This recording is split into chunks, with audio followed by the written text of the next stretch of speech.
আমার চ্যানেল বাউন্ডুলে অভিজিতে স্বাগত। শান্তিনিকেতনে সমতলের সাথে নাটক করতে গিয়ে ওখানকার একজন নাটককার, নাট্য সমালোচক মানস বন্দ্যোপাধ্যায়ের সাথে আলাপ হয়। তিনি আমাদের নিয়ে যান সুপ্রিয় ঠাকুর, শিক্ষাবিদ ও রবীন্দ্রনাথ ঠাকুরের পরিবারের অন্যতম সদস্য সুপ্রিয় ঠাকুরের বাড়ি। মানসদা বলছেন তার সুরেন্দ্রনাথ রবীন্দ্রনাথের খুব প্রিয় ভাব। আর সুরেন্দ্রনাথের ছেলে হচ্ছেন সুবীরেন্দ্রনাথ ঠাকুর। মানে সুবীরেন্দ্রনাথ ঠাকুর হচ্ছেন তো সত্যেন্দ্রনাথের নাতি। সেই সুবীরেন্দ্রনাথ ঠাকুরের ছেলে সুপ্রিয় ঠাকুর। আরেকটা মানে সুপ্রিয়দা শৈশব এখানে বড় হয়েছেন, এখানে লেখাপড়া করেছেন। পরবর্তীকালে উনি ইংল্যান্ডে গিয়েও পড়াশুনো করেছেন। আর দীর্ঘকাল পাঠভবন এখানকার যে স্কুলটি আছে সেই স্কুলটির অধ্যক্ষ মানে প্রিন্সিপালের দায়িত্বে ছিলেন। এখন রবীন্দ্রনাথের যে শিক্ষা ভাবনা, শিক্ষা আদর্শ, সেইটা নিয়ে ওনার কাজ করা আপনার বইপত্রও আছে একটা দিক। আরেকটা দিক হচ্ছে যে নাটকের কথা আমরা বলছি, উনি অনেকগুলি রবীন্দ্র নাটকে অভিনয় করেছেন। বিশেষ করে বিসর্জন নাটকে গোবিন্দমাণিক্য আমি দেখেছি, বিসর্জন নাটকে রঘুপতিও দেখেছি। আর সুবীরেন্দ্রনাথ ঠাকুর, ওনার বাবার কথা বললাম, 22শে শ্রাবণ 1348 মানে 1941 7ই আগস্ট রবীন্দ্রনাথ যেদিন চলে গেলেন সেদিন রথীন্দ্রনাথ অসুস্থ হয়ে পড়েন। ফলে জোড়াসাঁকো ঠাকুরবাড়ি থেকে তিনি নিমতলা শ্মশানে পৌঁছাতে পারেননি। তো রবীন্দ্রনাথের মুখাগ্নি করেছিলেন সুবীরেন্দ্রনাথ ঠাকুর, মানে সুপ্রিয়দার বাবা। সুপ্রিয়দার মা পূর্ণিমা ঠাকুর, তিনিও ছিলেন খুব চমৎকার মানুষ, আশ্রমে দীর্ঘকাল কাটিয়েছে। এই ওদের পরিচয়। আরও একটা কথা, যিনি আমাদের খুব বেশি ডাকাডাকি আপ্যায়ন করবেন, তিনি সুপ্রিয়দার স্ত্রী শুভ্রা ঠাকুর। তিনিও রবীন্দ্রনাথের ওই পরিবারটা, মানে যেটা দেবেন্দ্রনাথের ভাইয়ের পরিবার, গিরীন্দ্রনাথের পরিবার, মানে অবনীন্দ্রনাথ ঠাকুরের যে পরিবার, সেই পরিবারের মেয়েদের সূত্রে নাতনি হচ্ছেন শুভ্রাদি। তো শুভ্রাদি পরবর্তীকালে সুপ্রিয়দার স্ত্রী। তিনিও এখানে লেখাপড়া করেছেন, কিন্তু তার একটা পর্ব লখনৌতে ছিল শৈশবটা, তারপরে তো তিনি এখানে এসেছেন। আর ওদের একমাত্র পুত্র, না, এক ছেলে এক মেয়ে। শাড়ি মেয়ে আছেন আমেরিকায়, আর ছেলে দিতু এখানে আছেন। এখানে একটা স্কুলও করেছেন শিশু তীর্থের নামে। এই ওদের পারিবারিক পরিচয়। আর সুপ্রিয়দা শিক্ষাবিদ, অত্যন্ত মানে হইচই করে দীর্ঘকাল আশ্রমের এখনো পর্যন্ত যারা রয়েছেন তাদের মধ্যে অন্যতম শ্রেষ্ঠ। আর আরেকটা বড় পরিচয়, উনি ঠাকুরবাড়ির সন্তান। এই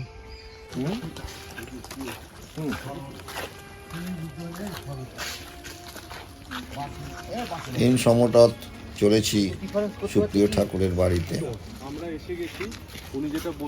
বাসু কিছু পূর্ব নির্দেশ দিয়ে দিচ্ছে। ছোটরা নিচে বসে যাবে, সৌজন্য রেখে যেরকম ভাবে বসা যায়।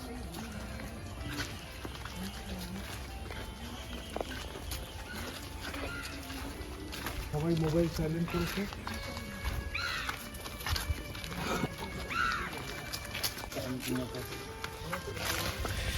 শান্তিনিকেতনের রতনপল্লী পেরিয়ে দিগন্তপল্লীতে সুপ্রিয় ঠাকুরের বাড়ি সোহিনী, তার দোরগোড়ায় আমরা হাজির। আমি বলছি যে আমাদের যে ক্লাস ঘরগুলো, সেগুলো অন্ধকার অন্ধকার, তার বেঞ্চগুলো কিরকম।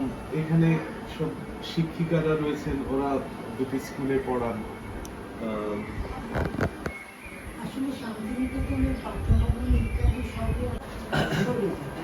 ঘেরাটোপে চলে যাচ্ছে, যার জন্য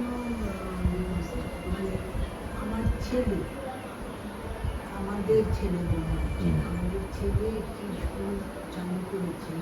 আমাদের একটা আশ্রম আছে শিশু তীর্থ বলে, সেখানে 10টি ছেলে 10টি মেয়ে বড় হয়, অনাথ শিশু।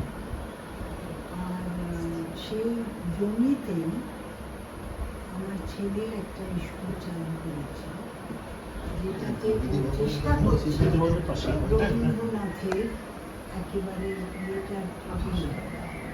ও নিজে পাঠভবনে যেরকম পড়াশোনা করেছে সেইভাবেই ও এখানকার চেষ্টা চালিয়ে যাচ্ছে। সিবিএসসি ইংলিশ মিডিয়াম স্কুল কিন্তু চেষ্টা ওই তো প্রকৃতি ভবনের কাছে যেটা প্রকৃতি ভবনের কাছেই, হ্যাঁ।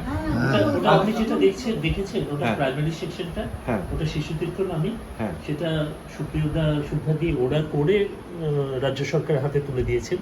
কিন্তু তার পাশেই যে তার শিশু পিছনে তীর্থ যে আছে, রাস্তাটা চলে গেল, রাস্তার বাঁদিকে যে শিশু হ্যাঁ, তীর্থ ওই আছে, সিবিএসসি লেখা আছে, হ্যাঁ, হ্যাঁ, ওখানে সিকিউরিটি গার্ড ড্রেস পরে হ্যাঁ, হ্যাঁ, ওইটা- সে দেখেছি বাইরে হ্যাঁ, থেকে। ওটা আমার ছেলে শুরু করেছে। আচ্ছা, ওই বুদ্ধ মূর্তির সামনের হ্যাঁ, দিকে হ্যাঁ, যে হ্যাঁ, চত্বরটা, হ্যাঁ। ওইটাই শিশু তীর্থ। ঠিক। সুপ্রিয়দা শুরু করেছিলেন অনেক আগে, যে আশ্রমটা আছে সেখানকার লেখাপড়া।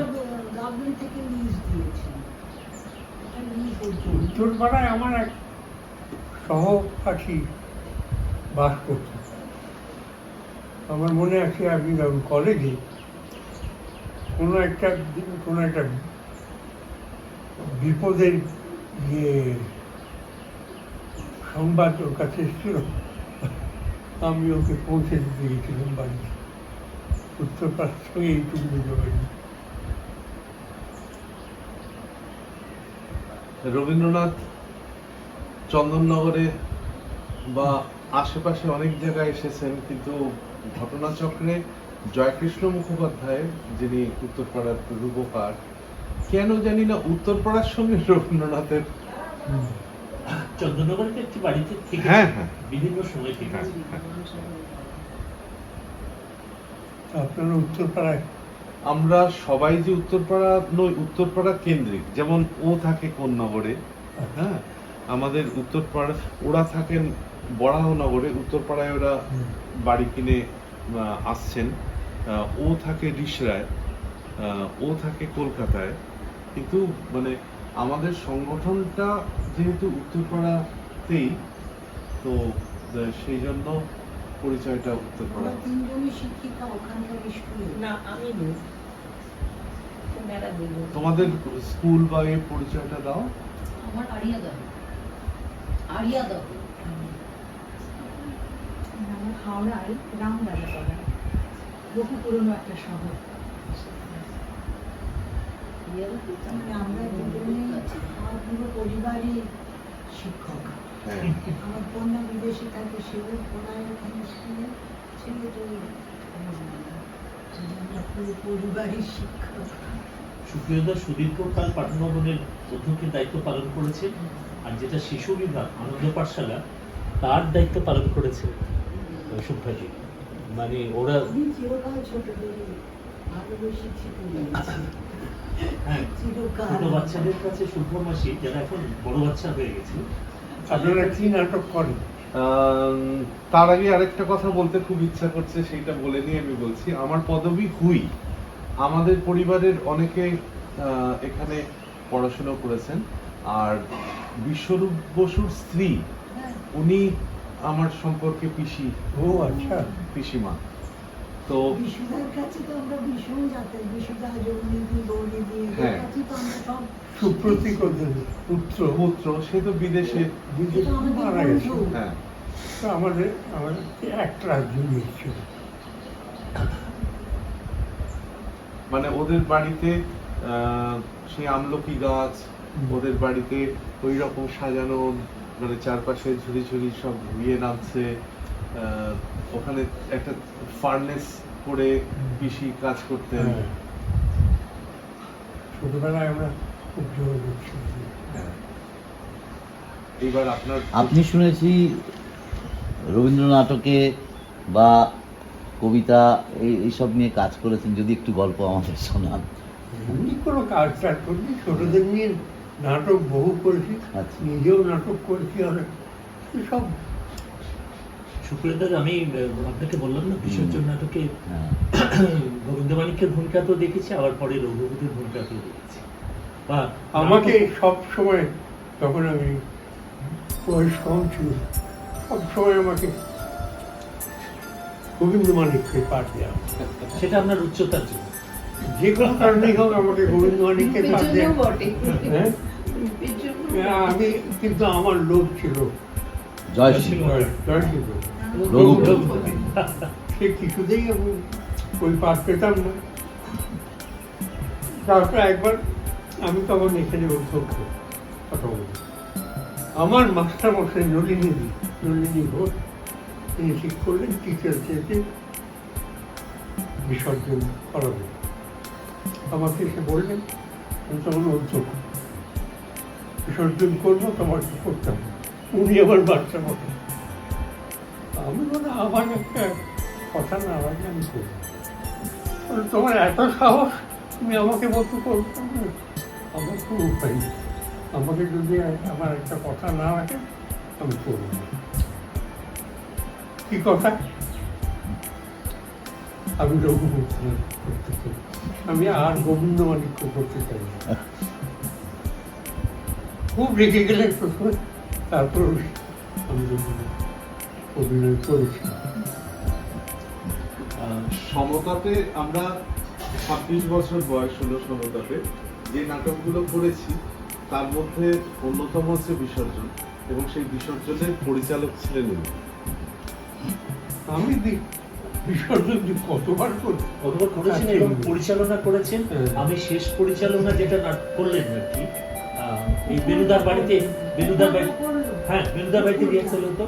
হ্যাঁ, তো মানে পরিচালনা বিসর্জন নাটকের বহুবার করেছেন, শারদোৎসব নাটক, মানে ওই নাটকগুলি একদম আমার চোখে আসছে। হ্যাঁ, আমি নাটক আমার খুব কাছে, খুব আনন্দ পেতাম নাটক। আর ছাত্রীদের দিয়ে তো করিয়েছেন প্রচুর, শারদোৎসব হয় এখানে, মানে আশ্রমের বাচ্চাদের দিয়েও তো নাটক করে। অনেক সেটাই তো বলছি। আবার আমার নতুন যে প্রতিষ্ঠান শিশুটি অনাথ আশ্রম, ওদের দিয়েও আমি নাটক করি।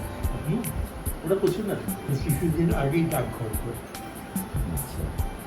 কি সুন্দর করে ওরা, খুব সুন্দর করে। First generation কোনো বাড়ি থেকে কিছু শিখে আসে, কিন্তু চমৎকার নাটক করে সব। হ্যাঁ, ছোট ছোট বাচ্চাদের নিয়ে তো দারুণ অভিনয়। বড় বড় আমার মনে আছে শিশুতীর্থ, ধরুন সেটা প্রথম দিকে অনেকটা আগে আমার একটি নাটক আয় আমাদের অঙ্গনে, সবাই অভিনয় করেছিল তখনকার বাচ্চারা এবং শিক্ষকেরা একসঙ্গে ছিল। সেটা আপনাদের এখানে কোনো একটা বাড়িতে প্রথম মঞ্চস্থ হয়েছিল, তারপরে শিশুতীর্থ হয়েছিল। হ্যাঁ, ওরা নাটক ছাত্রছাত্রীদের নিয়ে কোনো সুন্দর একটা অভিজ্ঞতার কথা বলুন, আমরা শুনবো একটু। ছাত্র আমার জীবনকে একটু ছাত্র আলাদা করে কোনো অভিজ্ঞতার কথা বলবো। নাটক করি চোখে দিয়ে অনেক, বিদেশেও বাইরেও চাকরি করেছি, বিশ্ববিদ্যালয়গুলো আমি পড়িয়েছি, সব ইংলিশ মিডিয়াম স্কুল। তারপর ফিরে এসে পাঠভবনে প্রায় 24 বছর আমি করছি। আলাদা করে কোনো অভিজ্ঞতা আপনি কোন বিষয় পড়াতেন? আমি সাধারণত ইংরেজি পড়াতাম। উনি ইংরেজি সাহিত্যের পড়াশোনা। ইংরেজি পড়তাম, বাংলাটা এখন জোর করে নিতাম, আমাকে দিতে চাইলেন না মাসিক যারা, আমি জোর করে বলে একটা বাংলাটা নেবই। মানে দুটোই সাহিত্য, একটা ইংরেজি একটা বাংলা। হ্যাঁ। তবে রবীন্দ্রনাথকে আপনি অনেক কাছ থেকে বুঝেছেন এবং সবাইকে সেই শিক্ষাটা দিয়েছেন। জানি না রবীন্দ্রনাথের মানুষই তো কি রবীন্দ্র এর আবহাওয়ায় কতটা বুঝে তা বলতে পারবো না, কিন্তু রবীন্দ্র আমার সারা জীবনই রবীন্দ্র। রবীন্দ্রনাথের শিক্ষা চিন্তার উপর সুপ্রিয়দার একাধিক বই আছে। অন্যান্য এখানকার স্মৃতিচারণভূমি বা আরো অনেক লেখা আছে, মৌলিক লেখা আছে, কিন্তু শিক্ষাদর্শের উপর বেশ দুটো ভালো বই আছে। সেটা আমাদের কাছে খুব আপড়। আর সুপ্রিয়দার আরেকটা বৈশিষ্ট্য হচ্ছে ভাষার দিক থেকে অত্যন্ত সহজ, খুব ডাইরেক্ট, ফলে সেটা মানে বুঝতে আর কি, পড়তে খুব সুবিধা। সহজভাবে লেখা তো খুব কঠিন কাজ। জানি না, আমার বেশি কিছু দেখিনি, কয়েকটা বই আছে। আমি একটু শুভ্রাদির কথা বলি। শুভ্রাদি কিন্তু এখানে মানে অসম্ভব ভালো নাচতেন, মানে চমৎকার, মানে যত নৃত্যনাট্য সমস্ত কিছুতে অভিনয় করেছেন ছাত্রী জীবন এবং তার পরবর্তীকালে।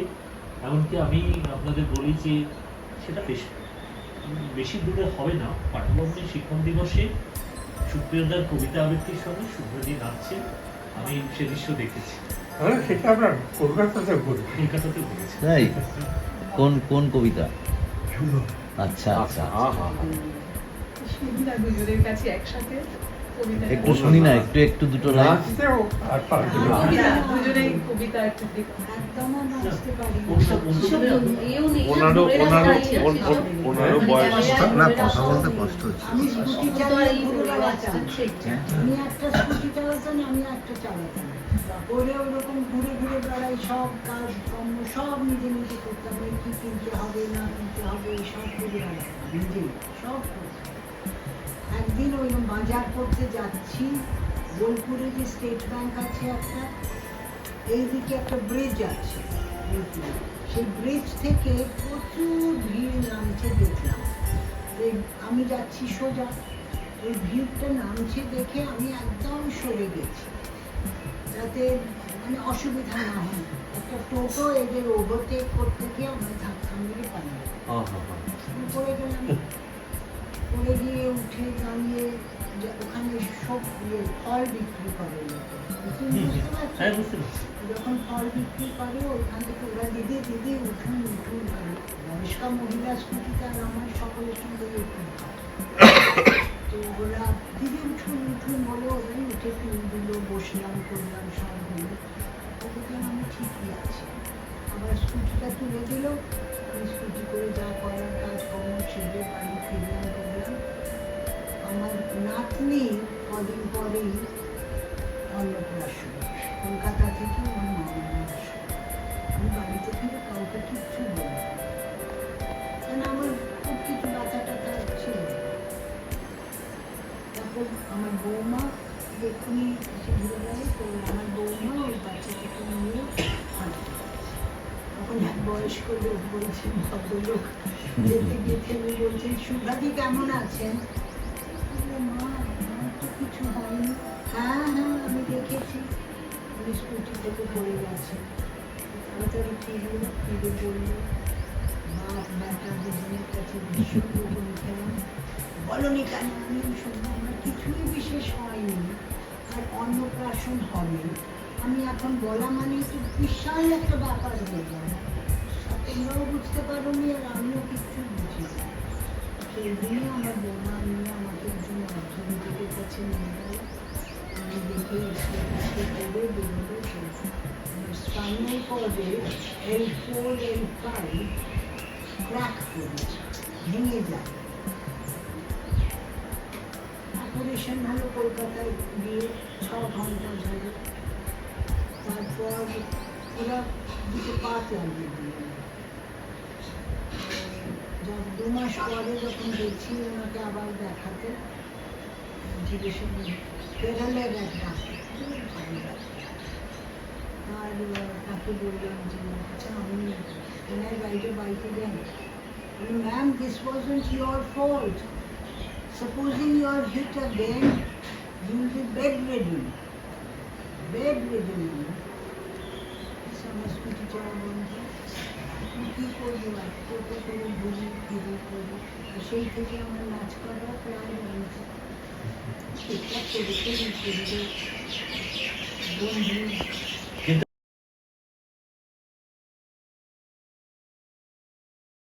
নাচ করি। কোনটা করি আমরা? শ্যামার একটা প্রেমেরও জোড়া। আচ্ছা, চল আমরা ওইটা করি। বেশ করি, যতটা পারবো করবো। নিশ্চয় করে দুজনে মিলে ওই নাচটা করেছি। কোমর এরম বলে না সোজা হয় নাচতে পারি না তো, সব কিছু মেনে নিতে হয়। আমার নাতি একজন ডাক্তার, সে তার বিয়েতে আমরা যেতে পারিনি কোভিডের সময়। সে আমার খুব দুঃখ হয়েছে। আমি ফোন করেছি আমার মেয়েকে, একটু ওষুধের নামানো। শুনলাম যেতে পারছি না, আমি তোমার বিয়েতে বলে দিয়ে দেবো। you have to accept everything and then keep smiling. Doctor তো সেজন্য নিষ্ঠুর পেশেন্টদের এই কথা সবসময় বলে। আমার সেই যে শুনেছি বলেছি, আমার যে এমন মাথায় ঢুকে গেছে না, যে মেনে নিতে হবে, কিছু তো করার নেই। মানে মন খারাপ করে, রাগ করে বা ইয়ে করে তো কোনো লাভ নেই, মেনে নিতেই হবে। আমি মেনে নিয়েছি, নিয়ে আসি। এটা একটা আমাদের খুব আজকে এইটা আমি এমন সত্যি শুধু আমাকে এই যে অদ্ভুত, আমি ওকে মাঝে মাঝে এই একটু মন খারাপ করে, ইয়ে করে, আমার মনটা করলো না, ছেড়ে দাও, সুবিবাবুর কথা মনে হয়।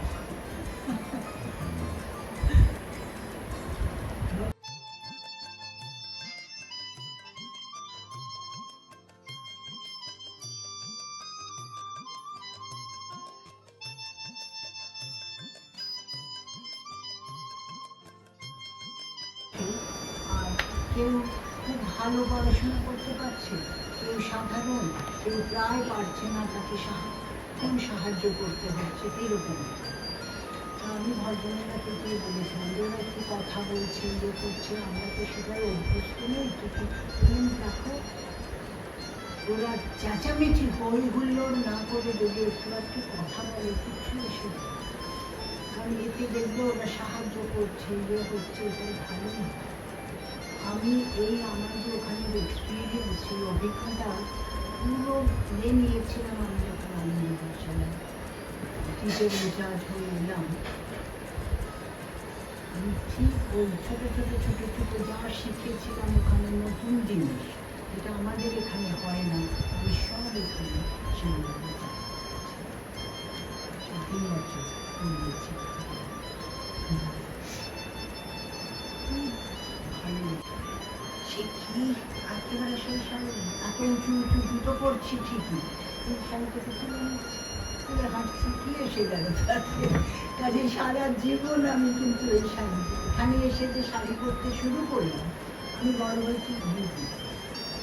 আমার বাবা ওখানে চাকরি ভিপি কোথায়? করতেন কলেজে, বিভিন্ন জায়গায় ট্রান্সফারেবল সার্ভিস ছিল না। প্রথম মেরঠ, আমি মানে স্কুলিং শুরু করেছি মেরঠ, মেরঠ থেকে কানপুর, কানপুর থেকে রুড়কি, এই রুড়কিতেই সব থেকে বেশি, মানে আমি আইএ পাস করেছি রুড়কি করে, কলেজে পড়তে সেই থেকে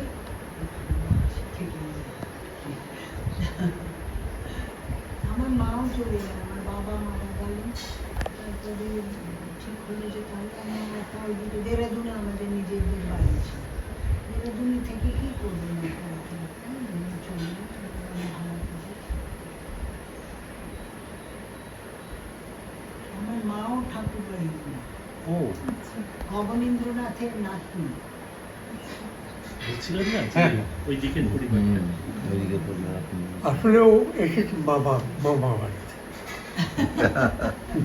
ওরা একদল উপরে, আমার বিয়ের পর, এটা তো তোমরাও বড় হয়ে গেছে এখন বলে, মানে অসুবিধা নেই আমার বলতে।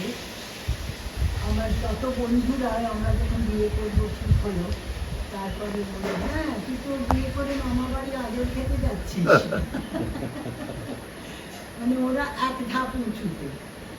যখন বিয়ে হয়, প্রতিমা দেবী ওই ঠিক ওই রকমই ছিল হ্যাঁ, মামা বাড়িতে। ঠিক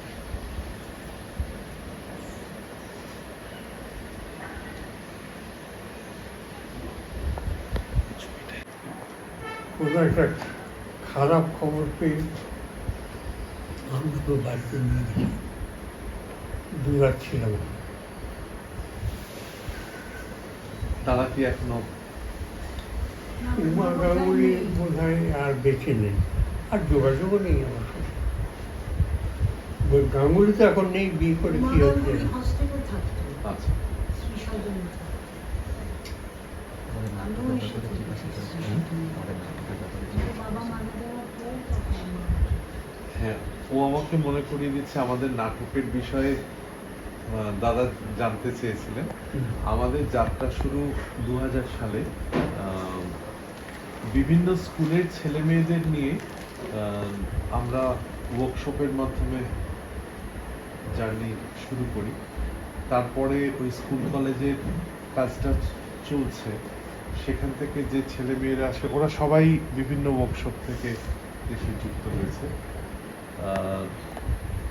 তাদের মধ্যে যাদের বেশি উৎসাহ থাকে, আগ্রহ থাকে, তারা ওই সপ্তাহান্তের কর্মশালায় এসে যুক্ত হয়, সেখান থেকে নাট্য নির্মাণ হয়, সেই নাটকগুলো বিভিন্ন জায়গায় পড়ানো হয়।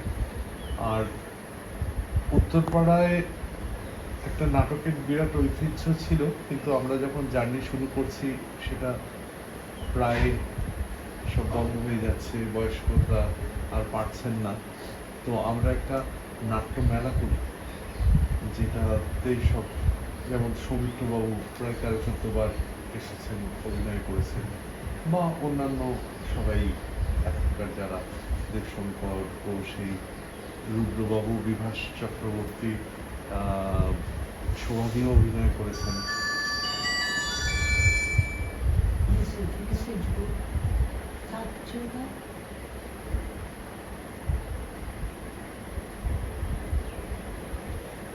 এইভাবে চলছে। খুব ভালো নাটকের ব্যাপার। চালিয়ে যান। উৎসব। ওদের ভালো লাগছে না? হ্যাঁ, সেই তো নাটক টাটক করার খুব মজার জিনিস। অনেক কিছু শেখা যায়। এবার বড় হয়ে আবার তোমরাও করাবে। আমি এখানে আমার মেয়ে এখানে নৃত্যনাট্য করাতাম। প্রতি বছর ক্লাস 10-এর যে বাচ্চারা, তাদের দিয়ে নৃত্যনাট্য করাতাম একটা করে। ভালো গান করে, যে সবাই গানের দলে সবাই বসবে, নাচের দলে যারা নাচতে টাচতে পারে তারাও।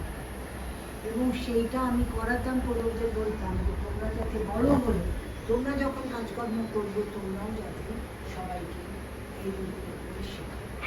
তাহলেই রবীন্দ্রসঙ্গীতে, রবীন্দ্রনাথের এইগুলোই চালানো হচ্ছে। প্রতি বছর একটা করে সব বাচ্চারা, যার যার ইচ্ছা হবে চলে এসো, বসে পড়ে। ভালো গানও করে না, কিছু না, কিন্তু সেও এসে গানের গান বসে পড়ে। একটু একটু নতুন আছে করেছে। আর নাচ তো যারা করে করবে এসে। দেখি আমার ছড়াবে, চারিদিকে ছড়াবে। আমার ছোটবেলার একটা স্মৃতি আছে আপনাদের, আমি দাদাকে বলছিলাম যে আশ্রমিক সঙ্গের তাসের দেশ রবীন্দ্র সদনে দেখে আমি মুগ্ধ, মানে সেই স্মৃতি আমার আজও। কোন সাল? আন্দাজ 70-এর দশক। তো আমরা কয়েক বছর ধরেই ভাবছি যে আমাদের যে নাট্যমেলা হয়, সেখানে যদি ওই ধারার যদি কেউ করেন, তাহলে তাকে আমরা আমন্ত্রণ জানিয়ে নিয়ে যাব। চাষের দেশে তো সব জামা কাপড় হ্যাঁ। সমস্ত তো শিখতে হয়। হ্যাঁ, কিভাবে করবে না করবে, কারণ তার সাজাতে হয় না, তারা তো সেই মতো সাজবে তো। সব ছেলে মেয়েদের দিয়ে দিয়ে করানো। ওখানকার ওই নাটকগুলোর অভিজ্ঞতা খুব ভয়াবহ ছিল। এই জন্য কোনো কারণে কেউ যদি অনুপস্থিত আছে, কেউ দেখতে গেছে, তাকে ধরে নেওয়া হয়েছে। যেন ভয় কেউ যেত না। কোথায় গেল রে? গাড়ি নিয়ে বেরিয়ে গেলেন।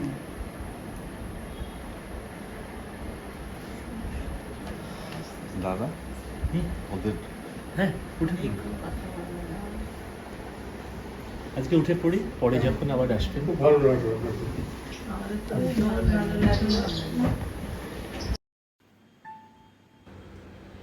তারপর আমরা ওই পুণ্যস্থল থেকে ফিরে এলাম। প্রত্যেকেই প্রায় ওনার সাথে ছবি তুলেছি। এক অমূল্য স্মৃতি আমাদের জীবনে অক্ষয় হয়ে থাকবে। আমার এই ভিডিওটা যদি ভালো লাগে তবে লাইক, কমেন্ট এবং শেয়ার করে বন্ধুদের মধ্যে ছড়িয়ে দেবেন। আর বেল আইকনটা টিপে দেবেন যাতে এরকম ভিডিও আরও দেখা যায়। এটা ইন্দোনেশিয়া থেকে আনা বাদ্যযন্ত্র। এই ঘরটারও সুপ্রিয়বাবু যখন বিসর্জন করতেন এইটা ব্যাকগ্রাউন্ডে রেখে করা হতো, মন্দির বলে এটাকেই বোঝানো হতো। খুব সুন্দর লাগলো ওনাদের বাড়িতে, অনাবিল আনন্দ পেলাম। আমাদের বিদায় জানালেন শুভ্রাদি। টিম সমতট একটা দারুণ সোহিনী থেকে ফিরে দারুণ একটা মজা পেল।